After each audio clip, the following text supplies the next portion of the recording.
छत्तीसगढ़ का सबसे पिछड़ा इलाका वो है जहां आज भी बुनियादी सुविधाओं का अकाल है, जहां आज भी बिजली, पानी, अस्पताल और स्कूलों का अभाव है। वह इलाका जिसे हम बस्तर कहते हैं, उसी बस्तर संभाग से जुड़ी एक खबर सामने आई है जो चर्चा का एक बड़ा विषय हो सकती है। पहाड़, जंगल, नदियों से घिरे पहुंच विहीन ग्रामीण इलाकों को खुद में समेटे बस्तर संभाग में 7 जिले आते हैं। ये जिले हैं बस्तर, कोंडागांव, दंतेवाड़ा, बीजापुर, सुकमा, नारायणपुर।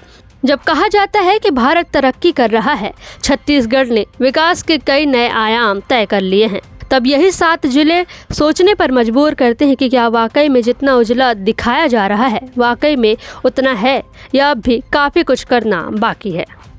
विषय पर वापस लौटते हैं। हम बस्तर का जिक्र इसलिए कर रहे हैं क्योंकि वहां 1611 स्कूलों को बंद किए जाने की बात ने शिक्षकों को परेशान कर रखा है। दरअसल छत्तीसगढ़ सरकार प्रदेश भर के सरकारी स्कूलों में शिक्षकों का युक्तियुक्तिकरण कर रही है, यानी जहां बच्चे कम हैं, शिक्षक अधिक है, वहां से शिक्षकों को उन स्कूलों में भेजा जा रहा है जहां शिक्षक कम हैं। इसी प्रकार आसपास चल रहे स्कूलों को मर्ज किया जा रहा है ताकि एक ही कैंपस में बच्चों को पर्याप्त सुविधा और पढ़ाने वाले शिक्षक मिल सके। लेकिन बड़ा सवाल यह है कि क्या ऐसा करने से स्कूलों की संख्या कम नहीं हो जाएगी? क्योंकि पिछड़े इलाकों में तो स्कूल बढ़ने चाहिए, फिर ये कैसा फरमान है? बस इसी बात को लेकर भूचाल आ गया है। सरकार कह रही है कि स्कूल बंद नहीं किए जा रहे बल्कि उन्हें एकीकृत किया जा रहा है, लेकिन ज़मीनी हकीकत क्या है इसे भी समझना होगा। आप ज़्यादा से ज़्यादा स्कूल खोलेंगे, शिक्षकों की नई भर्तियां निकालेंगे, तभी विकास की दौड़ में पिछड़ चुके बस्तर में शिक्षा की अलख जलेगी और आदिवासी बच्चे शिक्षित हो सकेंगे।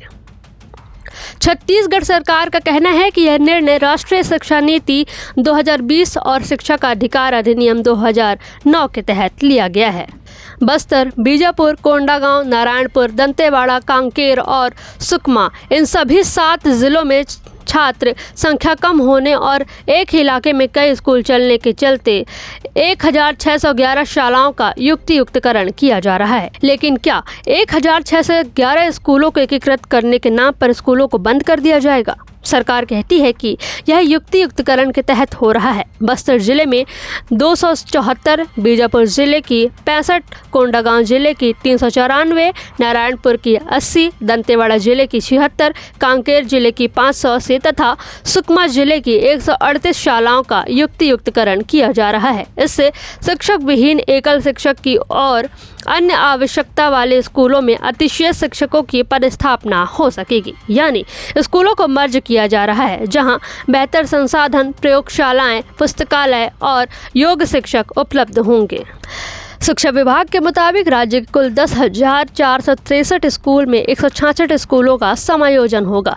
इन 166 स्कूलों में ग्रामीण इलाके के 173 स्कूल ऐसे हैं छात्रों की संख्या 10 से कम है और 1 किलोमीटर के अंदर में दूसरा स्कूल संचालित है। इसी तरह शहरी में 33 स्कूल ऐसे हैं जिनमें दर्ज संख्या 30 से कम है और 500 मीटर के दायरे में दूसरा स्कूल संचालित है। इस कारण 166 स्कूलों को बेहतर शिक्षा उद्देश्य से समायोजित किया जा रहा है। इससे किसी भी स्थिति में बच्चों की पढ़ाई नहीं प्रभावित होगी। बचे 10,297 स्कूल पूरी तरह से चालू रहेंगे। उनमें केवल प्रशासनिक और शैक्षणिक स्तर पर आवश्यक समायोजन किया जाएगा। साथ ही स्कूल भवनों का उपयोग पहले की तरह ही जारी रहेगा और जहां आवश्यकता होगी वहां शिक्षक भी उपलब्ध रहेंगे। सरकार कहती है कि स्कूलों का समायोजन बंद होना अलग चीज है। समायोजन का अर्थ है पास के स्कूलों को एकीकृत करना, संसाधनों का उपयोग। इसका मकसद बच्चों को अच्छी शिक्षा देना है, ना कि स्कूल बंद करना। वहीं जमीनी हकीकत कुछ और बयां कर रही है। सरकार की यह युक्तियुक्तकरण अब विवाद के घेरे में आ गई है।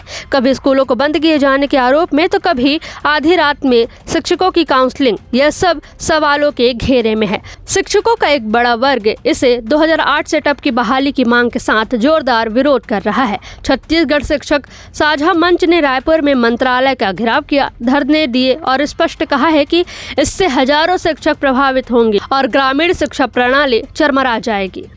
युक्तिकरण के आड़ में 2008 के सेटअप के साथ छेड़छाड़ किया जा रहा है और सुनियोजित तरीके से जो है प्राइमरी स्कूल और मिडिल स्कूल में एक एक पद जो है न्यूनतम जो सेटअप जो पुराना था उसमें कम किया जा रहा है, जिससे पूरे प्रदेश में लगभग 44,000 पद एक ही झटके में समाप्त किया जा रहा है, क्योंकि पूरे प्रदेश में युक्तिकरण के आड़ में जो है 2008 के सेटअप के साथ छेड़छाड़ किया जा रहा है। सोना साहू प्रकरण की तर्ज पर जो है पूरे प्रदेश के शिक्षकों के लिए जो है क्रमोन्नत वेतनमान का जनरल आदेश जारी होने की मांग है। साथ ही साथ जो है पदोन्नति बहुत लंबे समय से जो लंबित है उस पदोन्नति की प्रक्रिया को तत्काल शुरू किया जाए और पदोन्नति में बीएड और डीएड को समान रूप से मान्य किया जाए। तो इस मांग को लेकर पूरे प्रदेश के शिक्षक जो है एक मंच पर आ गए हैं और हमारी कल मांग है कि जिस तरीके से सुनियोजित तरीके से 2008 के सेटअप के साथ छेड़छाड़ किया जा रहा है और मिडिल स्कूल और प्राइमरी स्कूल का जो न्यूनतम सेटअप है उसमें एक एक पद कम किया जा रहा है, जिससे पूरे प्रदेश में लगभग जो है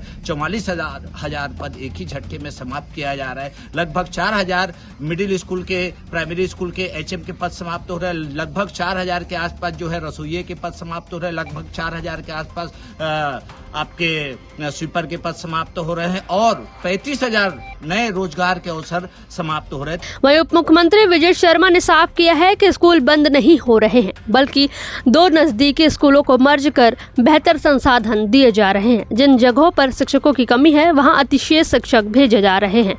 देखिए, युक्तिकरण को में किसी भी एक भी स्कूल बंद नहीं हो रहा है। जिस तरीके से गलत प्रचार इसके विषय में किया गया, स्कूल बंद नहीं हो रहा है, 2 स्कूल मर्ज हो रहे हैं।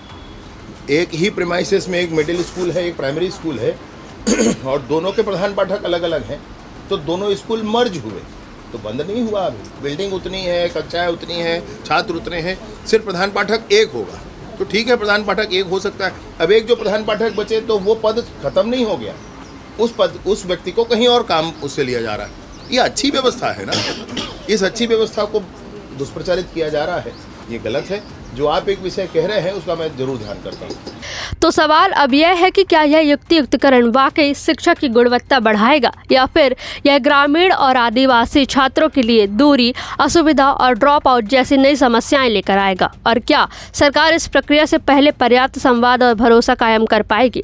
सरकार दावा कर रही है कि यह स्कूल बंद नहीं हो रहे, बल्कि 2 नजदीकी स्कूलों को मिलाया जा रहा है ताकि बच्चों को बेहतर सुविधा मिल सके। लेकिन वास्तविकता यह है कि जहां पहले बच्चों को स्कूल पहुंचने में 5 मिनट लगते थे, अब उन्हें 2 से 3 किलोमीटर दूर जाना होगा। छत्तीसगढ़ शिक्षक साझा मंच का कहना है कि इससे लगभग 30,000 स्कूलों का स्वतंत्र अस्तित्व समाप्त हो जाएगा और करीब 40,000 शिक्षक प्रभावित होंगे।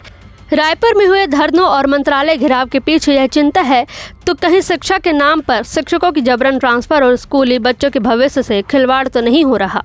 सरकार कहती है कि एकीकृत स्कूलों में पुस्तकालय, विज्ञान प्रयोगशाला और कंप्यूटर लैब जैसे संसाधन मिलेंगे, लेकिन हकीकत यह है कि कई क्षेत्रों में बिजली और इंटरनेट तक नहीं है। तो फिर ये लैब्स किसके लिए होंगी? इस खबर पर आपकी क्या राय है, हमें कमेंट करके ज़रूर बताएं। वीडियो को लाइक, शेयर व चैनल को सब्सक्राइब करना ना भूलें।